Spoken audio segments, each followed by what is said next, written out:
The Super Mario franchise is my favorite franchise of all time. There are many classics, but today I will talk about the one that made me fall in love with Mario. I'm going to explain my history with Super Mario Bros. Advance and why this game left such a big impact on me.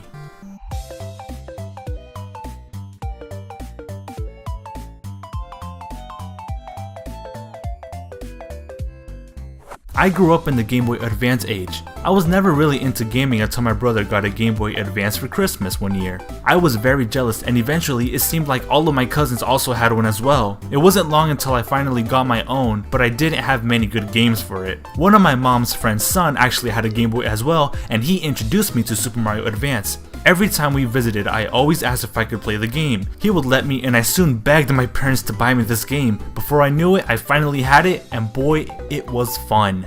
The game starts off with a really simple yet interesting intro. The menu had two options. It had single player and multiplayer. Even to this day, I still have never tried the multiplayer because 1, I never had a link cable, and 2, I don't have any friends.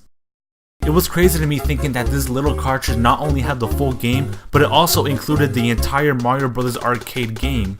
The Mario Bros. Arcade, which was named Mario Bros. Classic, was a remake from the Arcade Classic. In fact, at the time, I didn't even know that Super Mario Advance was a remake of the second Super Mario Bros. Game on the NES until way later, but it was still a very fun game, and let me explain why.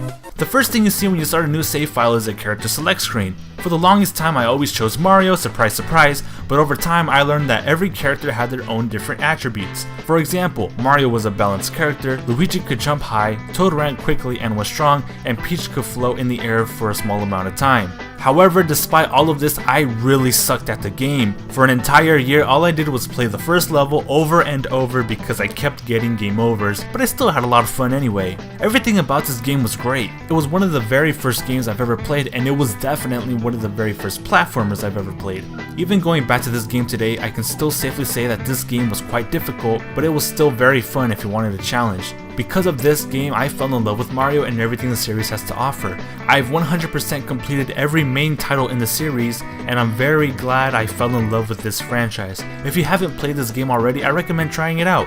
Granted, it's only the second Super Mario game, but I personally prefer the remake on the SNES or Game Boy Advance. I know that the first was original and the third was rememberable, but I will always enjoy the one I grew up with. Ladies and gentlemen, this was my history with Super Mario Advance.